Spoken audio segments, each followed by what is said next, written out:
Здравствуйте, дорогие друзья! Мы продолжаем наш цикл «Жизнь государева двора». На этот раз вы узнаете о парадном мужском платье знатного боярина при дворе русских царей XVI-XVII веков. С платьем царицы вы уже познакомились. Крой мужской одежды мало отличался от женского, такой же просторный и длинный. И для женского, и для мужского костюма модным считалось не изменение кроя, а использование различных тканей и украшений. Многослойный мужской костюм состоял из первых, вторых и третьих одежд. Первые одежды или нижние одежды – рубаха и порты. Их носили все сословия от царя до крестьянина.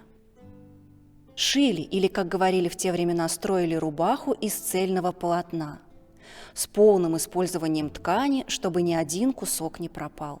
Для свободного движения в пройму рукава под мышкой вшивали ромбический кусочек – ластовицу.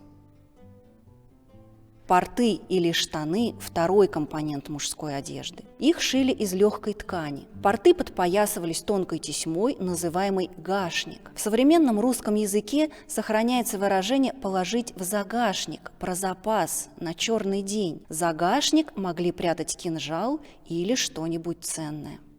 Конечно, нельзя обойти стороной и обувь. Повседневная обувь того времени – сапоги. Помимо них представители русской знати носили и чоботы. Это парадная разновидность сапог из разноцветного софьяна на холодной атласной или теплой меховой подкладке. Их расшивали золотыми растительными узорами. Отличительной особенностью чоботов являются загнутые кверху носки.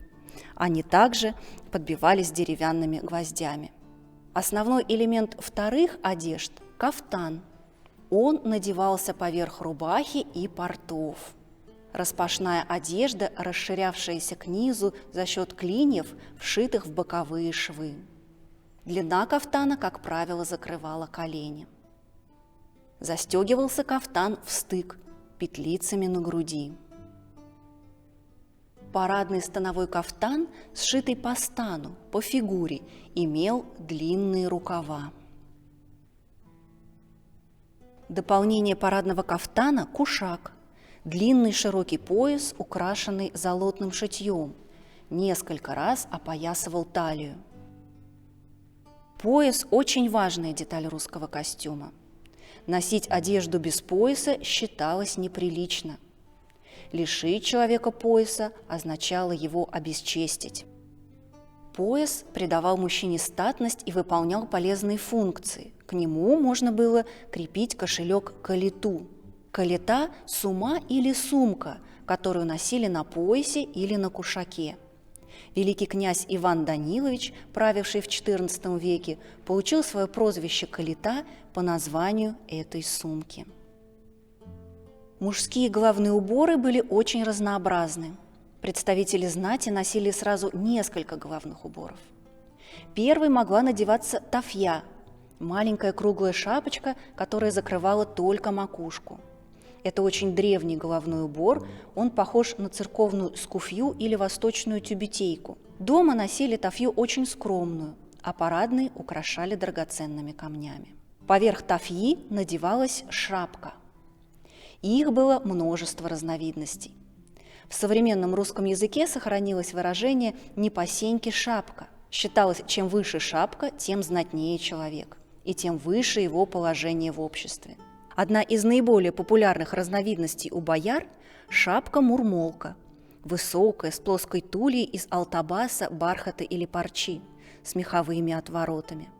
Нередко мурмолки украшали драгоценными камнями и пером.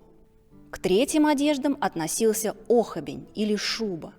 В русском языке XVI-XVII веков существовал глагол «охабить» или «охватить». Охобень с длинными рукавами расширялся к низу, покрывая собою кафтан. Его отличительная особенность – высокий отложной воротник из меха, козырь, который показывал знатность человека. Отсюда и сохранившееся в современном русском языке выражение «ходить козырем» или «козырять», то есть хвастаться чем-либо. Платье знатного боярина дополняли рукавицы персчатые, с длинными раструбами, вышитыми золотыми нитями. От слова «перчатый» и произошли перчатки. Сегодня мы познакомились с костюмом боярина XVI-XVII веков, представителя русской знати.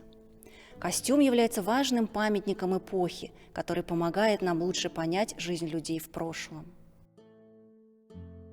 До новых встреч на Государевом дворе!